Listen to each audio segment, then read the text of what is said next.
Hi, Candace. Hi, Dr. Gopalan. How are you? I am good, thank you. Well, thank you so much for joining me, and thank you so much for the book. I had a chance to start reading it last night, and it was a tough deal to put it down. It's so amazing. Thank you. Absolutely. So can you tell us about your book, Second Opinions? Yeah, this is a book that is designed to empower the patient. It came out of the fact that I was not quite happy with the amount of information I could give my patients on a daily basis after meeting with them for half an hour to 1 hour. So I decided the best way to give all the details is to empower the patient so that they can take control of their health. So I wrote this book. This is part 1 of a part 4 series actually. My next book is about the U power. I go into details about the U power. But this is an introduction using about 8 common diseases that we all see either in ourselves or with our friends and relatives and parents and grandparents. And do you know what the other ones are going to be about, or is just the second one going to be about U power? Well, yes, I do know about the other one. In fact, they're all written, in fact. The second one is going to be about U power, so it follows this book and explains the individual about how to understand and influence and improve your U power, which is the power within you. And the third book is about health. In fact, most of us don't even know how to define health, what health is. If one cannot define health, one cannot achieve health, because you need to have a clear definition of what you're trying to achieve. So the third book is dedicated to explaining from an Eastern and Western perspective what health is. And more importantly, the fourth book actually is titled, It's Not Healthcare, It's Wealth Care. And I'm looking at the current healthcare system and saying how we are rapidly progressing and becoming one of the wealth care system rather than a healthcare system in this country. And can you talk to us about Eastern and Western medicine? How do they differ and how do they work together? Well, at the outset, when you look at it, it looks like Eastern and Western it should be diametrically opposed, but they are not. They are not diametrically opposed. In fact, they can work together. What the Eastern medicine does is it directs its attention to the energetic level of an individual, whereas the Western medicine is more directed towards the physical and structural abnormalities of the individual. The physical and structural abnormalities of the individual is not the first time you have a disease. The disease actually starts at a deeper level, at an energetic level, and then it manifests at the physical and structural level. So by the time the disease manifests, it's kind of too late. You are catching it halfway down. So the beauty of Eastern and Western medicine in combination is that you can address both levels by combining it. They don't fight with each other. They actually work very synchronously, directing its influence at 2 different levels of the human being. And speaking of Eastern and Western medicine, what can we do to prevent the diseases? I'm sorry, go ahead. Oh, no, I was just going to say that are just so hard to treat, like cancer, diabetes, lung disease, stuff like that. It is hard to treat, so the best thing is to prevent and not to have it. The way to have that is what you're alluding to, is how to be healthy and prevent or delay disease development. That's where the Eastern medicine comes in and has much more influence on. Because Eastern medicine teaches you how to be, and if you look at my book in chapter 9, where I briefly explain the U power, I have the title as a subtitle saying be, do, have. So Eastern medicine helps you to be the right being, which then allows you to do the right things. And then you get the results, the best results out of it. Most of us go ahead and, because we are bombarded by commercials and advertisements and people telling you what to do, we do things and expect a certain results without having the right being, and we don't get the results. For example, people diet to lose weight. The moment they stop the diet, they gain the weight back. There is no long-lasting results. That's a very small example of what I'm trying to say. On the other hand, if you change the person and to the right being, then dieting becomes a result of it, a byproduct of the right being. Then it is long lasting and the person is very happy. Do you have any advice on how to change a person, especially when times are tough and, stress is at a high? Yes. Well, I'm glad you brought up the stress. The stress is one of the things that's keeping us occupied outside of ourselves. So to answer your question about if I have an idea of how to change these things, yes, the first thing is to direct our attention to within ourselves. That's where the power within you lies.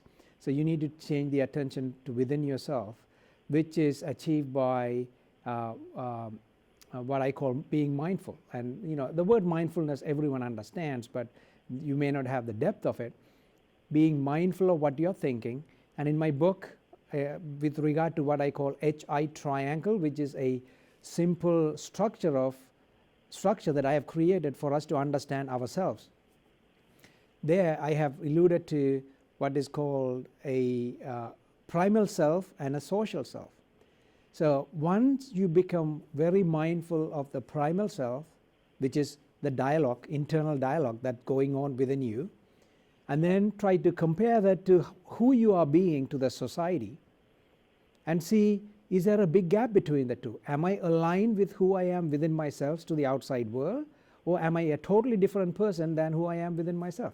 If you can reduce the gap, you're going to achieve the right being. And affordable health insurance can be difficult to find these days. How do our finances and insurance affect our health care? When it comes to Western medicine, it affects a lot. A lot of my patients, a lot of people don't have money to even seek out Western medicine and or even Eastern medicine. Most of the complementary and alternative medicine is expensive to have. So if finances have a major play in that, and that is the message on my fourth book, How to Navigate This System, where finances are taking over our healthcare system. Now, in my book, I mention, after the chapters are finished, I mention few things that you can do yourself, which I do on a regular basis, which doesn't need any money. Taking a walk in the park by yourself, reflecting upon your day, and having positive thoughts doesn't cost any money. It just takes your time. Of course, we live in a world where time is money and money is time. So, yes, you don't have to have money, but you need to have time. And why is it that some people who eat healthy, exercise, and take care of themselves have heart attacks? That's because their third aspect that I allude to in the book, the power within them, the you power, is not right. You can do whatever you want. That's what I did. I was a cardiologist. I was an expert in Eastern medicine, acupuncturist, and a yoga practitioner. Exercised regularly, ate the right things. I still had a heart attack, and that is what your question is. It's when I had the heart attack, I realized the entire reason I am having this is me, that is within me. That's when I realized the power of you. And that is the reason. So it is time, if you're doing everything that you're supposed to do and still having problems, it's time to look within yourself. And typically you hear people say lose weight and you'll lower your risk for type 2 diabetes. But in my family history, we're all built very thin. And my father has it, his 3 sisters have it, and now my brother, who's younger than me, has it. Can the power of you help me so I don't get it? Yes, at this, I cannot guarantee you won't get it. That depends on you. But what I can tell you is the short answer is yes, it can tremendously influence your effort and help your effort. If you look at the chapter, every chapter of my book has what I call the internal dialogue as one of the subtitles. So for diabetes, the internal dialogue is, I have written there as I need to be in control. So, one of the things I tell my people is, reflect on it and see, is there an internal dialogue within you that's going on that you are not controlling events in your life, and there's a constant pressure within yourself to be in control of things. Now that slowly erodes the people in developing diabetes. This is by observing patients. A lot of patients with diabetes tend to have that kind of internal dialogue going. So one of the key things one can do is to change the dialogue and change it to a positive one. You can do it by biofeedback, you can do it by affirmations, you can do it by just reflection on yourself, or by going to a counselor. If you are in the process of developing a disease, the integrative medicine actually falls into bridging the energy and the physical structural level of Western medicine. It actually bridges both together. So integrative medicine is one of the other ways you can start modifying yourself. And what do you think is the first thing that people should do in the morning to improve their health, wellness, and their attitude for the day?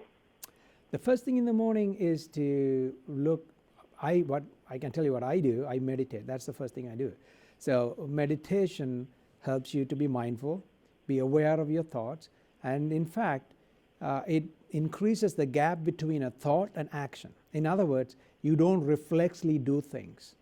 You develop a thought and you are looking at it, and then you can be aware of it and then decide, do I want to do this action or not? There you are having an informed decision rather than having a reflex action based on the thought. That's the best thing you can do to reduce what the outside stress can do to you throughout the day. And I find my worries get worse before bed. Do you have any advice on how I can seize that? Well, I would suggest that everyone should go to bed worry-free. One of the things you can do is, again, practice recognizing the worry or the stress that you are feeling at the end of the day by sitting down, taking time for yourself. Just 20 minutes a day is enough. And then actively tell yourself to let go and clean up. Well, thank you so much, Dr. Paul. Where can we go for more information and to purchase your amazing new book, Second Opinion? The books, Candace, is available in all the bookstores.